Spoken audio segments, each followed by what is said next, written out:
समारो मर्जी तुम्हारी, हे राधा रानी श्यामा प्यारी, हे लाडली सुधरी जय हमारी, हे राधा रानी श्यामा प्यारी।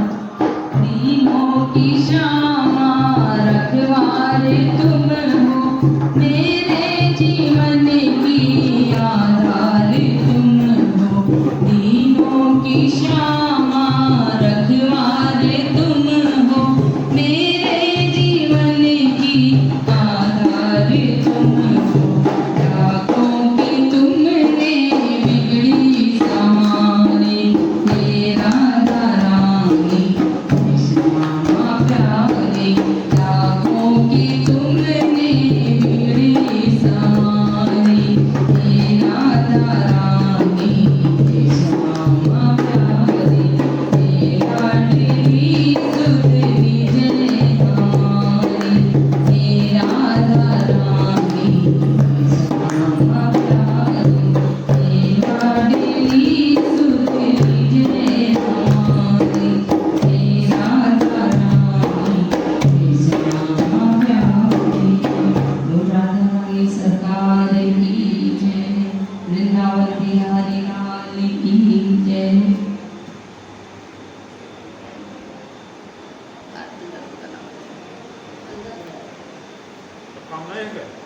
हाँ, अब आरती होगी।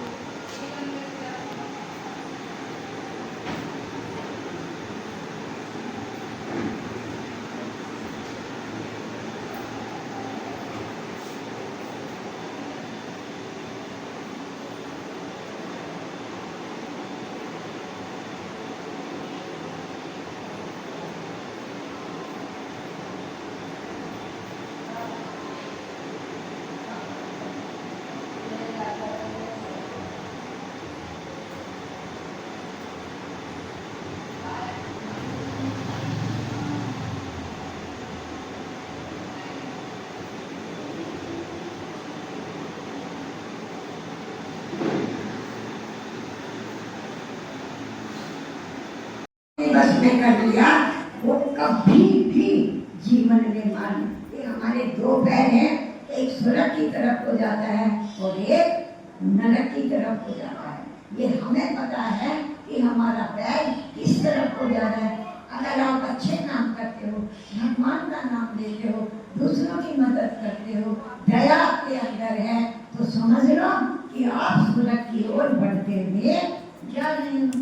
अपोजिट माने आपके अंदर बेईमानी आ गई, दूसरे की चुगली करने की आ गई, दूसरे का धन छीनने के लिए आ गई, तो ये क्या होगा कि आपका पैर काम चलेगा।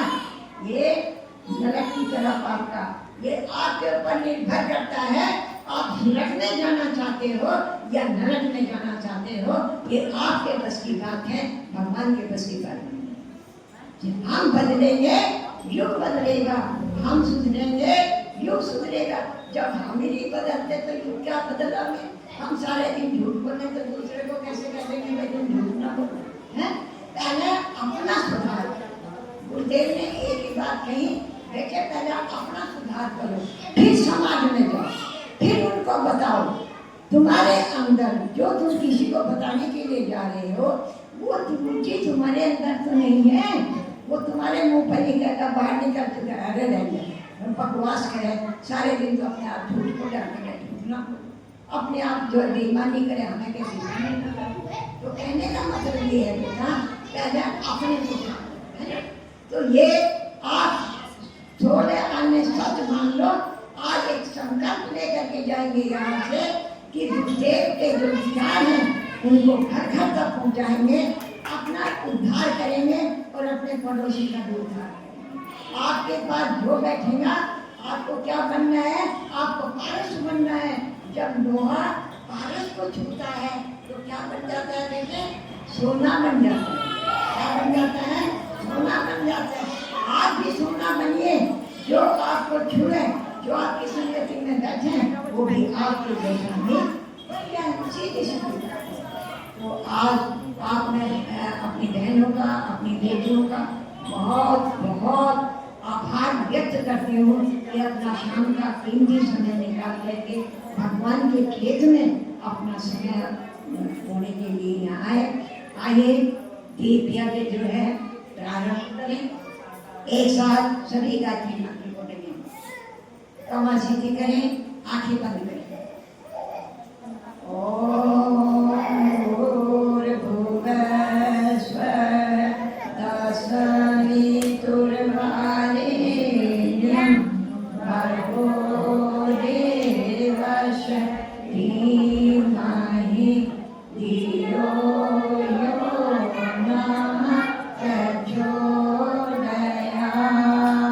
एक लोटा जल बाएं हाथ रखा हुआ होगा, एक बहन उठाएंगे और सभी का पवित्रीकरण करेंगे। आप केवल भावना ये नहीं जल पड़ रहा, आप भावना करो अंतरिक्ष से सभी देव शक्तियाँ हमारे सर के ऊपर अमृत रूपी जल की वर्षा कर रही हैं। हमारा शरीर पवित्र होगा, हमारे विचार पवित्र होगा। ओम पवित्र पवित्रो वा सर्वावस्थां ततो वा यैष्मरेत पुण्डरी काक्षं सभायाम्यन्तरः सुखी। ओम भूर्भुवः स्वः तत्सवितुर्वरेण्यं भर्गो देवस्य धीमहि धियो यो नः प्रचोदयात्। हमारी बहन रुक्मणी जी हैं, आएंगे और गुरुदेव माता जी का रसमान रखा हुआ है, उनका पूजन करेंगे। रुक्मणी जी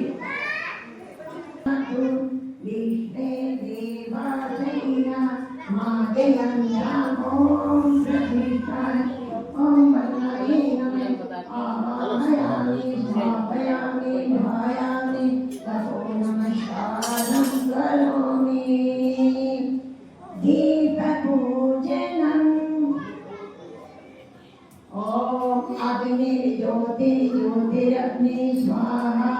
ओम सूर्यो वज्रो ज्योतिर्वज्र स्वाहा।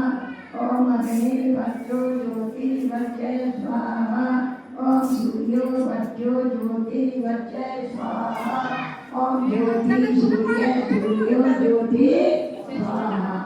ओम ज्योति प्रसादे नमः आवाहयामि स्थापयामि ध्यायामि ततो नमस्कारं करोमि। हमारे निर्मला बहन जी उठेंगे और पूजा दोनों उठेंगे और गुरुदेव माता जी का पूजन करेंगे। फटाफट जल्दी से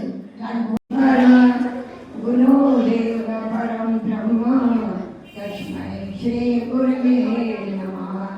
अखंड मंडलाकारं व्याप्तं येन चराचरं तत्पदं दर्शितं येन तस्मै श्री गुरवे नमः।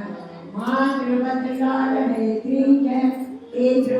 मार्गदर्शिका नमोस्तु गुरु सत्तायै श्रद्धा। ओम श्री गुरुवे नमः। आवाहयामि स्थापयामि ध्यायामि ततो नमस्कारं करोमि।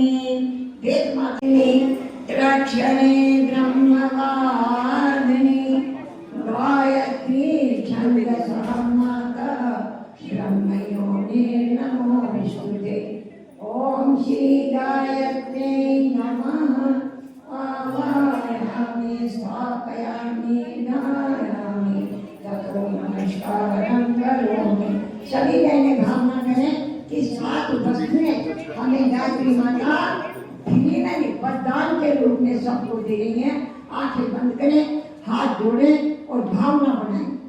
ओम स्तुता मया वरिदा वेदमाता प्रचोदयन्तां पावमानि दुर्जानाम् आयु प्राणं प्रजां पशुं कीर्तिं दर्वीणं ब्रह्मवर्चसं मह्यं दत्त्वा व्रजत ब्रह्मलोकम्।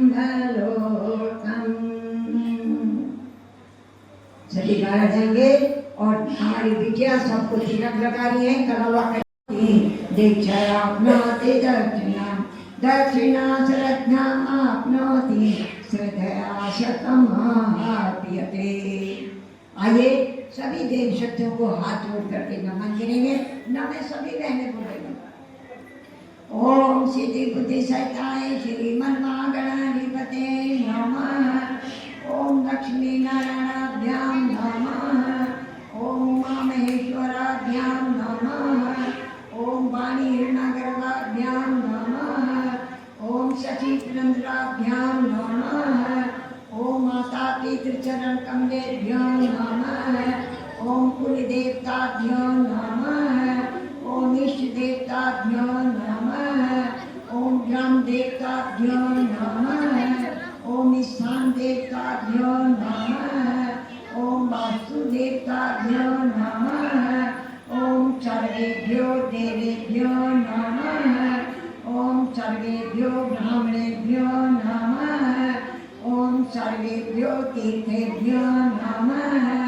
ओम एकत्रं प्रधानं श्री गायत्री विद्यै नमः। ओम पुण्यं पुण्यं दीर्घायुरस्तु। आपने भावना से 16 प्रकार से भगवान का पूजन होता है। आप भावना करें हमारे हाथ में फूल चावल जो है हैं और एक बहन खड़ी होगी, माँ अंदर रखी होंगी तो वहाँ छोड़ देंगे। कोई एक बहन अंदर चली जाओ, कोई उठ के फूल चावल रखे होंगे वहाँ छोड़ देंगे। आप सभी भावना से छोड़ेंगे, ठीक है।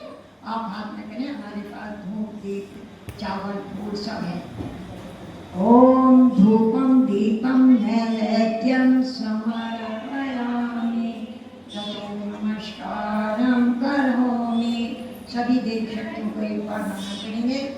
ओम नमो स्तनंताय सहस्रमूर्ते सहस्रपादाक्षिशिरोरुभावे सहस्रनाम्ने पुरुषाय शाश्वते सहस्रकोटि युगधारिणे नमः। सहस्रकोटि युगधारिणे नमः। फूलों में थोड़े से फूल ले करके सभी बहनों को बांट दो। अपने जीवन के मंगलमय जीवन के लिए माँ गायत्री, गुरुदेव, शंकर भगवान यहाँ विराजमान है, इनकी साक्षी ने हम सब भगवान से सामूहिक रूप से प्रार्थना। जब हम बहुत काम किया करते थे, अब तो चला नहीं जाता इतना, तो सारे दिन काम करके क्षेत्र में से आने से थक जाते, तो माला अनुष्ठान 33 माला रोजाना करनी, 11 माला रोजाना करनी, थक गए। माला गुरु जी क्या कर दिया करे थे, गुरु जी अब हम सो रहे, थक गए, माला तुम कर लियो हमारे मंदिर। तो भगवान ने अपने बच्चों को हमेशा जारी रखना। तो आइए सीधे हाथ मिलेंगे, उल्टा हाथ नीचे रखेंगे और अपने मन की भावनाओं को भगवान के सामने व्यक्त करेंगे। ओम गणानां ता गणपतिं हवामहे प्रियेणां ता प्रियपतिं हवामहे निधीनां ता निधिपतिं हवामहे वसो मम जानि गर्वधं मात्मजासि गर्वधम्। ओम स्वस्ति न इंद्रो वृद्धशर्मा स्वस्ति न पूषा विश्ववेदाः स्वस्ति नस्तारक्षोररिष्टनेमि स्वस्ति नो बृहस्पतिर्दधातु। ओम पय पृथिव्यां पयोषधीषु पयो दिव्यान्तरिक्षे तयो नः पयस्पति प्रदिश सन्तु मह्यम्। ओम विष्णोरराटमसि विष्णो सनप्रेस्तो विष्णो शूरसि विष्णो दुर्गोऽसि वैष्णवमसि विष्णवे त्वाः। ओम अग्निर्देवता वातो देवता सूर्यो देवता चंद्रमा देवता भस्मो देवता रुद्रा देवता आदित्य देवता मरुतो देवता विश्वे देवा देवता बृहस्पति देवतंत्रो देवता वरुणो देवता। ओम धौ शांति अंतरिक्षगम शांति पृथ्वी शांति आप शांति रोषधय शांति वनस्पतय शांति विश्वे देवा शांति ब्रह्म शांति सर्वगम शांति शांतिरेव शांति श्यामा शांतिरेधि ओम विश्वानि देव सवितुर दुरितानि प्रदासुन यद्भद्रं तन्नयासुन ओम शांति शांति शांति सर्वारिष्ट सुख शांतिर्भवतु। अब सभी बहनें मेरे साथ मिलकर के बोले, हे भगवान हम सबको सद्बुद्धि दो। हे परमात्मा हम सबका उज्जवल भविष्य हो। हे महाकाल आने वाली विपत्तियों से हम सबकी रक्षा करना। सभी सुखी हो, सबका जीवन मंगलमय हो। मस्तिष्क से लगाएंगे बेटा, एक दूसरे का इकट्ठे करके भगवान जी के चरणों में छू दिया। सब इकट्ठे कर दे एक दूसरे को। बताइए सब लोग कुछ नहीं। गायत्री मंत्र आपसे आता है, सबसे आता है। शांति रूप कौन कौन बहने गई है? हाथ उठाएं। सब शांति रूप गई है, अच्छी बात है, ज्यादातर गई है। गायत्री मंत्र का भाव किस किस पर आता है? योग कम आता है, योग कम आता है। बताए कोई खड़े होकर जिस पर आता है, क्या भाव है गायत्री मंत्र का? बच्चों को साथ करें किसके साथ में? बच्चे कोई ना बोले, जो बच्चा बोलेगा बाहर रथ के पास से वहां खड़ा करें, ठीक है? समझ लो बात। तो हम क्या करते हैं, जब गायत्री मंत्र का प्रातः काल साय संध्या जब करते हैं तो एक भाव जोड़ना, उगते हुए सूर्य का ध्यान करना। जानते हैं उगता हुआ सूर्य कैसा होता है? कैसा होता है? लाल रंग का। वो तो उग जाता है जब होता है लाल रंग का। उससे पूर्व सूर्य निकल चुके होते हैं सभी का देवता भगवान। जब लाली छा जाती है आसमान में, लगभग पूर्व दिशा में लाली छा जाती है, जब सूर्य देवता निकलते हैं उससे पूर्व आध घंटा पहले उदयमान हो जाते हैं। उस प्रकाश को हम सविता कहते हैं। तब हम गायत्री मंत्र करते हैं तब हमको गायत्री मंत्र करने पर उस सविता का जो प्राण है, गायत्री मंत्र हमारे शरीर के अंदर उस प्राणों का पोषण करता है। नहीं साहब हम तो सूर्य निकलने के 1 घंटा बाद करेंगे, 2 घंटा बाद करेंगे, नहीं। और हम अब करेंगे कि हम तो 2 बजे करेंगे, रात को 3 बजे करेंगे, नहीं। ऋषियों ने समय बताया है कि ब्रह्म मुहूर्त का समय सर्दियों में 4 बजे और गर्मियों में 3 बजे प्रातःकाल ब्रह्म मुहूर्त का समय हो जाता है। आप नहा धोकर उस समय अगर बैठ जाते हैं तब क्या होता है? तब जो हमारी ऋषि चेतना है, जो हमारी देव चेतना है, वो पूरे वातावरण में सन्निग्ध रहती है। नहीं साहब हम तो 8 बजे तो 7 बजे तो फाटमर सोकर उठे, जो सविता देवता निकल आते हैं। और ये भी ध्यान रखिए, जो भाई बहन सविता देवता निकलने के बाद उठते हैं उनको 100% बीमारी जरूर गिरती है। उठ के देखना ना। नहीं साहब भाई साहब उठा नहीं जाता, उठा तो जाता है लेकिन आप उठने की कोशिश नहीं करते। बहुत ऐसे सब तो नहीं करा, आप हम सभी कभी सोचे भाई साहब नहीं हमको 3-4 बजे उठ जाती है, 5 बजे उठ जाती है, ऐसी बात नहीं। लेकिन जब प्राण व्यक्ति के अंदर आ जाता है, आज हमको तीसरा माह लग गया है कई दिन से, ठीक 10-11 बजे सोना होता है, 12 भी बजते हैं, लेकिन लगभग और ठीक 4 बजे से 1 मिनट भी बाद में आँख नहीं खुल जाती। 3 या 4 घंटे मात्र, लेकिन पोषण प्राणों का हो रहा है। भगवान शक्ति देता है सविता देवता 4 बजे से, और सूर्य निकलने तक जब लाल गहरिया दिखाई देता है, उसके बीच का जो समय होता है ना, ये प्राण पोषण का समय होता है। आपको कोई यहाँ महाभारत के श्लोक सुनाने के लिए बैठे, बस हम पूजा उपासना आराधना करते हैं भगवान की, तो हमको पूर्ण लाभ क्यों नहीं मिल पाता? आप इस बात का ध्यान करेंगे, स्वयं करें, बच्चों से कराएं। आप कोई भी मंत्र करें, किसी भी गुरु को माने, हम तरह से कोई मना नहीं है, लेकिन उसके साथ साथ में जो प्राणों का पोषण करने वाला है, जो सद्बुद्धि देने वाला मंत्र है, गायत्री मंत्र, अनादि मंत्र, गुरु मंत्र, ऋषि मंत्र का आप उसी के साथ में पूजा उपासना करनी शुरू कर दीजिए। और चैलेंज करते हैं 3 माह आप पूरा नहीं कर पाएंगे, आपको उसके लाभ चमकने लगेंगे। ठीक है, एक बार गायत्री मंत्र ओम भूर्भुवः स्वः तत्सवितुर्वरेण्यं भर्गो देवस्य धीमहि धियो यो नः प्रचोदयात्। इसके पश्चात आप गुरु का आह्वान करेंगे। गुरु का हमने बहुत बताया है, हम ज्यादा नहीं बताएंगे। गुरु कोई व्यक्ति नहीं होता, गुरु चेतना होती है जो हमें अज्ञान से ज्ञान की ओर, अंधकार से प्रकाश की ओर ले जाए। उस चेतना का नाम गुरु होता है। आज गुरुओं की कमी नहीं है। गुरु तो आप कहीं चले जाइए, पग पर गुरु बैठे हैं, लेकिन जो व्यक्ति के जीवन में सदगुरु आते हैं वो हमारे कई जन्मों का पुण्य एकत्र होता है, तब हमको सदगुरु मिल पाते हैं। आज सबसे बड़ी विनम्रता यही है कि हमको सदगुरु नहीं मिल पाते। सौभाग्यशाली है वो भाई बहन जिसको आज के ऋषि, आज इस युग के ऋषि, वेद मूर्ति, तपोनिष्ठ, युग दृष्टा, वेद मूर्ति आपको गुरु मिले हैं। आप बड़े सौभाग्यशाली, उनका नमन करें। ओम अखंड मंडलाकारं व्याप्तं येन चराचरं तत्पदं दर्शितं येन तस्मै श्री गुरुवे नमः। ओम श्री गुरुवे नमः।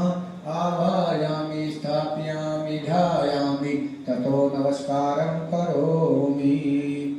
परम पूज्य गुरुदेव, परम पूज्य माता जी, माँ गायत्री के सूक्ष्म संरक्षण में इस माँ गायत्री के पवित्र भूमि पर बैठे हुए पवित्र मंदिर के इस प्रांगण में आत्मीय भाई और बहनों, हमारी बहन जी सोनी देवी जी बैठी हुई है, जो शुरू से बहुत पहले से भी संघ की गतिविधियों में संयुक्त रहती है। इतनी एज के बाद भी भगवान के कार्य में आप देख रहे हैं जगह जगह पहुंच रही है। और इस गायत्री शक्तिपीठ के व्यवस्थापक हमारे भाई आशीष मिश्रा जी भाई साहब, जो गतिविधियाँ यहाँ का जो संचालन होती है, बड़े अपने काम के साथ साथ में भी यहाँ की गतिविधियों को चलाते रहते हैं। और सभी बहनों और भाइयों, आज जो आप ये सामने ज्योति कलश देखें, ये पूरे भारतवर्ष में गांव-गांव, नगर-नगर, शहर-शहर भ्रमण कर रहे हैं। पूरे देश में कोने कोने में जा रहे हैं, व्यक्ति परिवार तक, और दुनिया के 11 देशों में भ्रमण कर रहे हैं। जल्दी से बताते हैं कि ये यात्राएं का उद्देश्य है मनुष्य में देवत्व और धरती पर स्वर्ग का अवतरण। क्योंकि आज सबको मालूम है कि आज किसी के पास किसी चीज की कमी, लेकिन हमारे घरों के अंदर से, परिवार के अंदर से आत्मीयता और प्यार गायब हो गया है। आज परिवार कितना बड़ा हो गया मालूम है? कितना बड़ा परिवार हो गया है?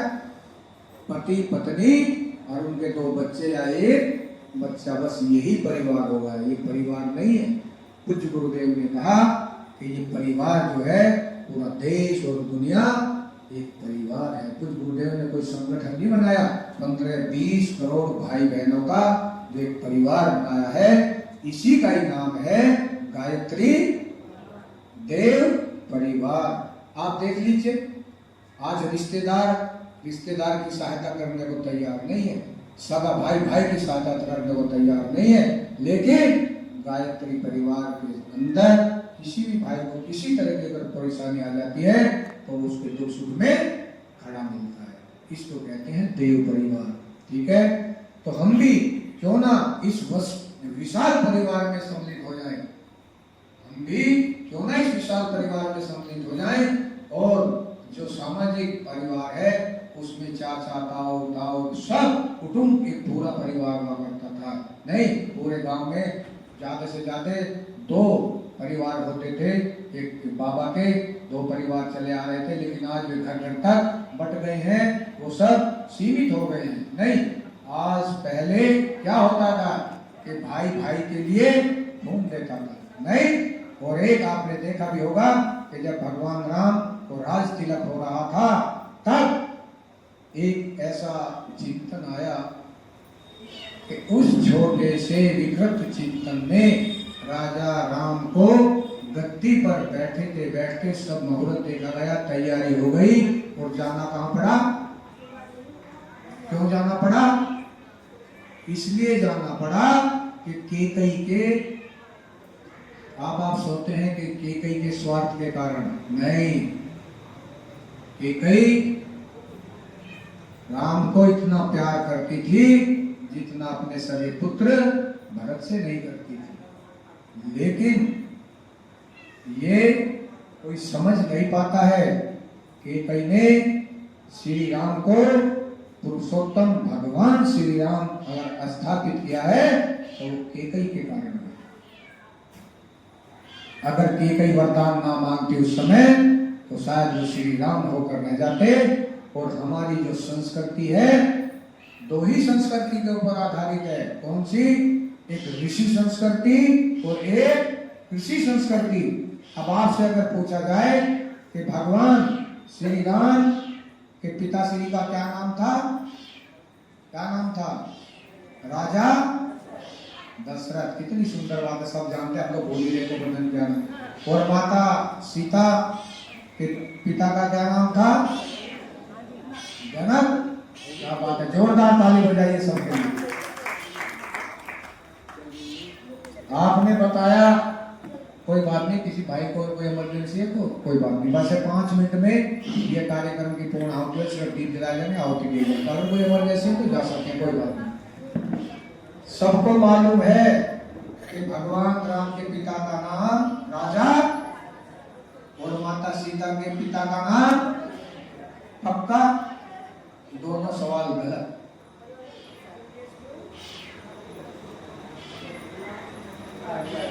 सोच लो एक बार, 30 सेकंड और दिए जाते हैं, 30 सेकंड और दिए जाते हैं। चलो कोई बात नहीं, हम बताते हैं। देखिए ऋषि संस्कृति क्यों कहा गया? आप सबको मालूम है ना कि जब राजा दशरथ को कोई पुत्र प्राप्ति नहीं हुई तब उन्होंने अपने कुलगुरु ऋषि वशिष्ठ से कहा कि आप जैसे कुलगुरु श्रेष्ठ होते हुए जब तो कोई पुत्र प्राप्ति नहीं हुई है, आप इसका विधान करें। तब गुरु वशिष्ठ ने कहा कि यह उपाधि मात्र सरंगी ऋषि के पास है। अगर सरंगी ऋषि जी को बुलाया जाए, पुत्र इष्टि यज्ञ कराया जाए, तब पुत्र रत्न प्राप्ति होगी। मालूम है ना? सरंगी ऋषि जी को बुलाया गया, पुत्र इष्टि यज्ञ कराया गया और उस यज्ञ के माध्यम से चरु नाम की औषधि का निर्माण हुआ। तब सरंगी ऋषि जी ने कहा गुरु वशिष्ठ से, लीजिए ऋषिवर, ये चरु नाम की औषधि के 2 हिस्से करे गए हैं, आप दोनों रानियों को दे दीजिए एक हिस्सा। यह बात सुनकर गुरु वशिष्ठ जी हंसे। उन्होंने कहा ऋषिवर, महाराज को रानी 2 नहीं, कितनी है? 3 है। पुत्र के लालच में 3 विवाह किए हैं, 3 रानियां हैं।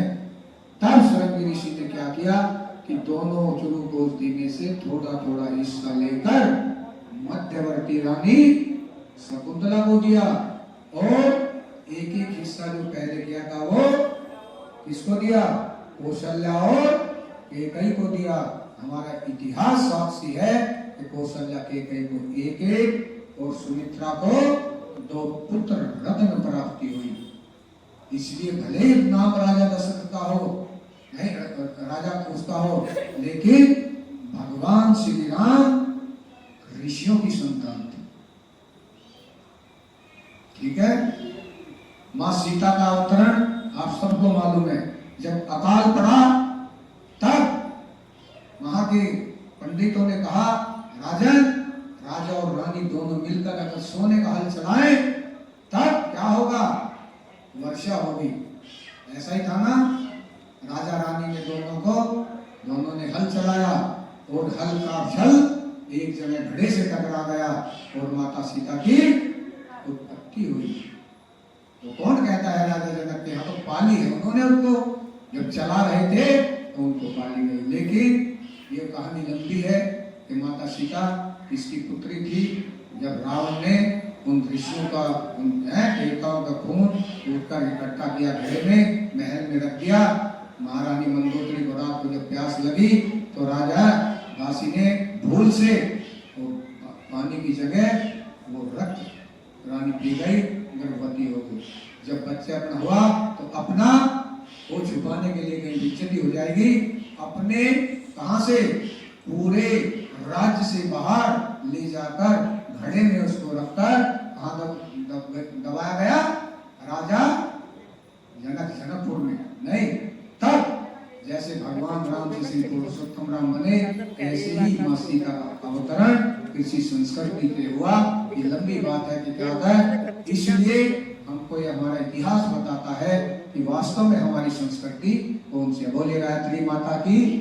अब ये जो ज्योति जल रही है, सबने देखे होंगे शांति कुंज में जो ज्योति अखंड दीप जल रहा है, कुछ गुरुदेव ने 1926 में कहां से जलाई, आवल खेड़ा से। अब 18 जनवरी बसंत पर 1926 जलाई तो पहले भी थी उन्होंने, 3 साल पहले, जब मदन मोहन मालवीय जी ने आपको दीक्षा संस्कार कराया, जब को पवित्र संस्कार कराया और 3 माला प्रतिदिन गायत्री करने का उनको आदेश दिया था। प्रथम गुरु उच्च गुरुदेव के कौन थे, पंडित मदन मोहन मालवीय जी।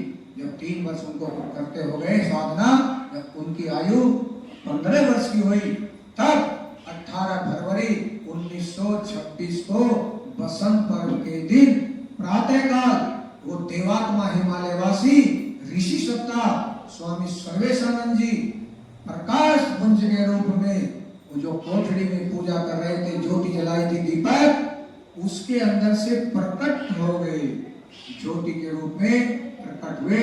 गुरुजी घबरा गए, पूरे कमरे में बड़ा प्रकाश हो गया, हलचल मच गई, ये क्या हो गया, कहां से प्रकाश आ रहा है।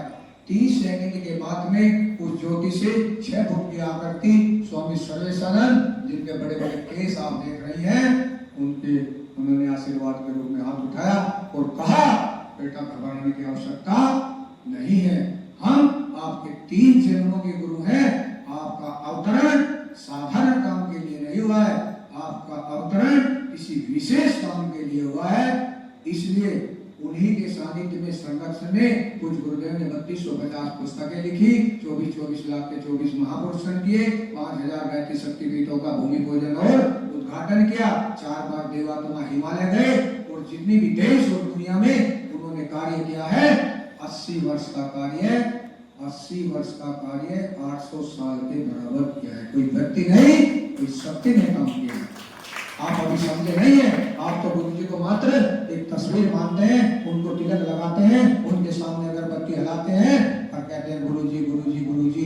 गुरु जी किसी और के लिए हो सकते हैं, नहीं, या पत्थर जो लगा है समाधि में वो किसी के लिए गुरु जी हो सकते हैं, लेकिन जो सजल श्रद्धा प्रज्ञा बनी है वो किसी और के लिए गुरु हो सकते हैं, लेकिन हमारे गुरु जी हमारे लिए भगवान है, कोई दुनिया की ताकत पर नहीं।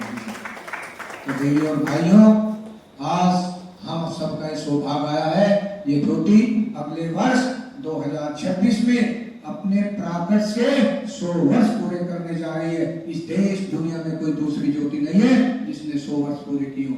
इसी अखंड ज्योति का जन्म शताब्दी वर्ष 2026 में मनाया जा रहा है। माता जी का अवतरण आगरा जिले में हुआ 1926, 20 सितंबर 1926 को हुआ। उनको भी अगले वर्ष 100 वर्ष पूरे होने जन्मशती मनाई जा रही है। तीसरा संयोग क्या बन रहा है, पूज्य गुरुदेव ने बसंत पर 1926 से विधि और विधान से अपनी साधना का जो शुभारंभ किया था, उसको भी कितने वर्ष हो रहे हैं, 100 वर्ष हो रहे हैं।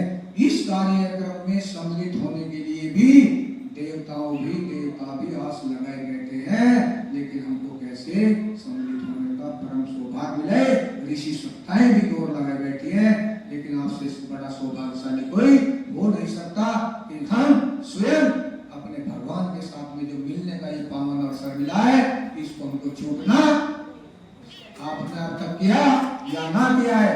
18 माह है, पूज्य गुरुदेव को घर घर तक पहुंचा दीजिए।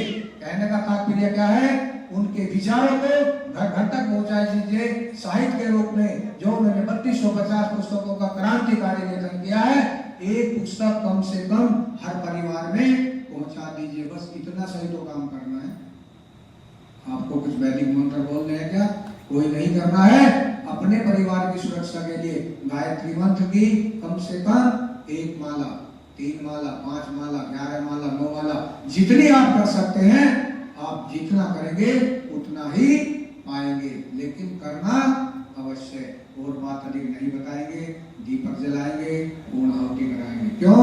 क्योंकि मैंने को घर के काम भी देखना है। नहीं मानते? कुछ ना कुछ देखना है, नहीं तो कोई भाई ऐसा मिल जाएगा।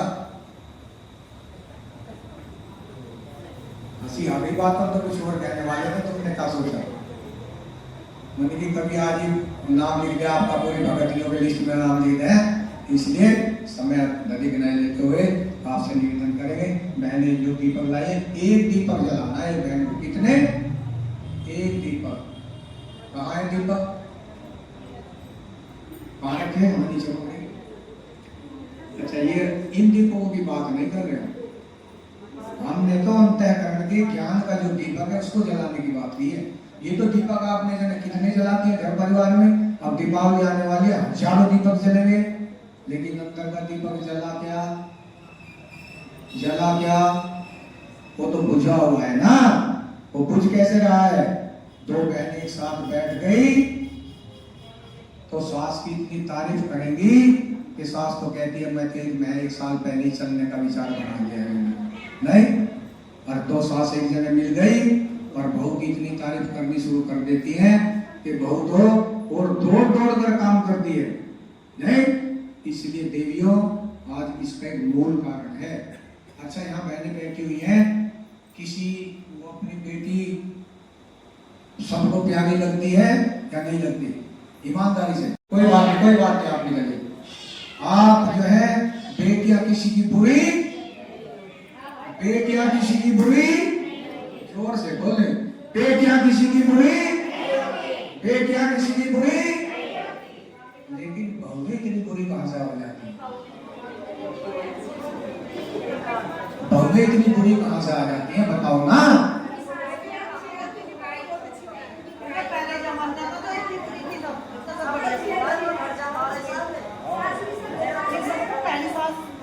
अब देखिए, ये प्रश्न है भगवान से पूछा, भगवान जी हाँ, ये सब की बेटियां तो बहुत अच्छी होती हैं, लेकिन बहुएं इतनी बुरी क्यों बनाएगा? भगवान ने क्या जवाब दिया मालूम है?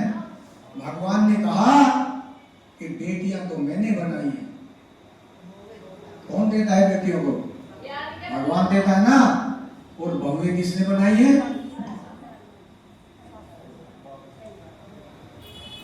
परंतु अगर घर में आने वाली जो हमारे बहू होती है, नहीं, वो बेटी रूप बदल कर आती है, आप उसको बेटी स्वीकार नहीं करेंगे तो बात बनने वाली 100% बात है। लेकिन उस आने वाली बेटी को भी जिस माँ ने जन्म दिया है, उसको भाइयों को, पिता को, माता को, सबको छोड़ कर आई है, उसको भी अपनी सास को माँ स्वीकार करना पड़ेगा। क्यों? क्योंकि माँ ने तो जन्म दिया है और सामाजिकता सिखाई है, सास ने सिखाई है, इसलिए तालमेल अवश्य है। छोड़िए, बात लंबी हो जाएगी। दीपक जलाइए, मोमबत्ती ले लीजिए और खड़े हो जाइए बहन। एक दीपक जलाए बैठे।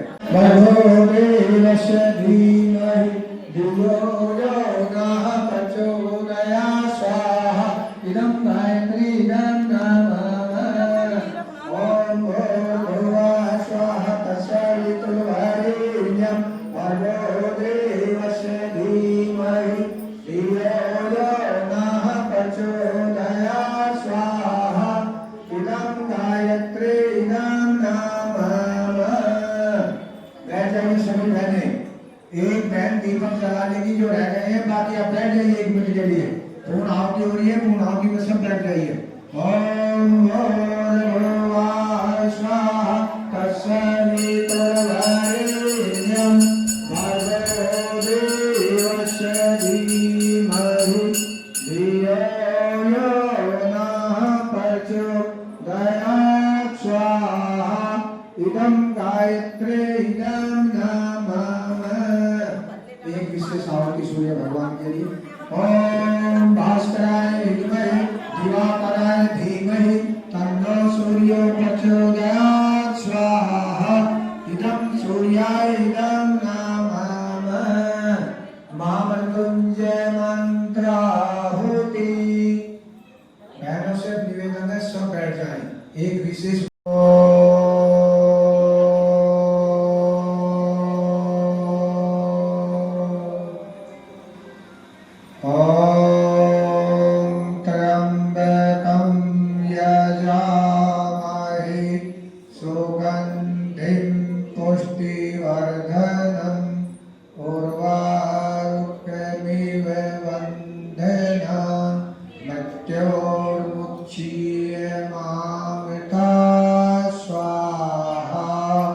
इदं महामृत्युंजय इदं नमः। देव दक्षिणा पूर्णाहुति। दाहिना हाथ उठाइए सभी अपना, मुट्ठी बंद करिए और भगवान से मांगिए कि हे भगवान, हमारे अंदर से जो भी कोई बुराई है उस बुराई का अपने मन ही मन सोच लें। नहीं, बुराई का सबको मालूम होता है कि हमारे अंदर क्या बुराई है, उसको निकाल फेंकिए और भगवान के श्री चरणों में समर्पित कर दीजिए। इस प्रकार जैसे जब समुद्र मंथन हुआ तब 14 रथ निकले, उसमें से 2 रथ स्पेशल निकले, हलाहल और अमृत। अमृत किसके हिस्से में आया? देवगणों के हिस्से में आया। और हलाहल को स्वयं भगवान शिव ने धारण किया, इसलिए उनको नीले हो गए, नीलकंठ भी कहते हैं, है ना। इसलिए बुराई भगवान को दे दीजिए, अच्छाई मांग लीजिए, ठीक है। ओम पूर्णमदः पूर्णमिदं पूर्णात् पूर्णमुदच्यते पूर्णस्य पूर्णमादाय पूर्णमेवावशिष्यते। ओम पूर्णाद् परापता सुपूर्णा सर्वपता। ओम सर्वे वै पूर्णेदं स्वाहा। ओम सर्वे वै पूर्णेदं स्वाहा। ओम सर्वे वै पूर्णेदं स्वाहा। अब आप जो दीपक जलाए हैं, जो लेके थाली, 1 मिनट के लिए खड़े हो जाएं सभी, ठीक है। यहीं खड़े हो जाएं, यहाँ से ही खड़े होकर ये रास्ता है।